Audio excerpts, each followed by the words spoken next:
Ready হয়ে গিয়েছে আলুর লুচি। একটি প্যান নিয়ে নিয়েছি, তাতে দিয়ে দেব সামান্য রিফাইন অয়েল। দিয়ে কিছুক্ষণ গরম হয়ে গেলে দিয়ে দেব কাঁচা লঙ্কা কুচি।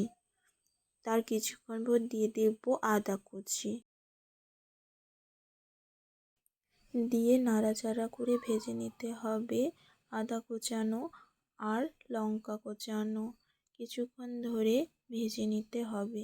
ভাজা হয়ে গিয়েছে। এবার দিয়ে দেব গোটা জিরে। গোটা জিরাটা দিয়ে দেওয়ার পর দিয়ে দেব ধনা গুঁড়ি। ধনা গুঁড়িটা দিয়ে ভালো করে নাড়াচাড়া করে ভেজে নিতে হবে। দিয়ে কিছুক্ষণ পর দিয়ে দেব হলুদ গুঁড়ি। হলুদ গুঁড়িটা দিয়ে দেওয়ার পর দিয়ে দেব জিরা গুঁড়ি। জিরা গুঁড়িটা দিয়ে ভালো করে ভেজে নিতে হবে। হালকা আঁচে কিছুক্ষণ ধরে ভেজে নিয়েছি। ভাজা হয়ে গিয়েছে। এবার দিয়ে দেব আলু। আলুটা আগের থেকে মাখিয়ে নিয়েছিলাম। সামান্য লবণ আর শুকনো লঙ্কা দিয়ে আলুটা ভালো করে মাখিয়ে নিয়েছিলাম। সেই আলুটাই দিয়ে দিলাম। আলুটা ভাজা কমপ্লিট। ময়দাটা আগের থেকে মাখিয়ে রেখেছিলাম পরিমাণ মতো লবণ আর রিফাইন অয়েল দিয়ে।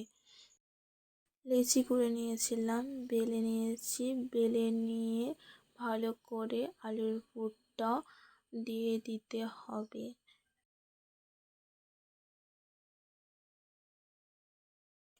পুর দেওয়া হয়ে গিয়েছে। এবার সাইডে সাইডে জল দিয়ে দিতে হবে।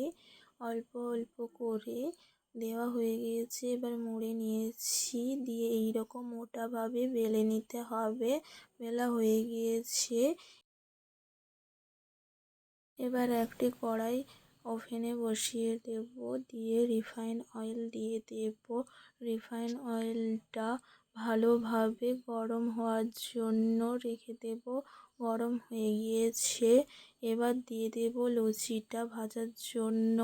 ভালোভাবে ভাজা হয়ে গিয়েছে। এবার দেখাচ্ছি কেমন হয়েছে।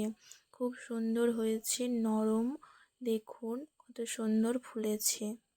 এইভাবে লুচি বাড়িতে বানিয়ে খাবেন আর আমাকে কমেন্ট করে জানাবেন। আবার কোনো একটি রান্নার ভিডিও নিয়ে আসবো। বাই।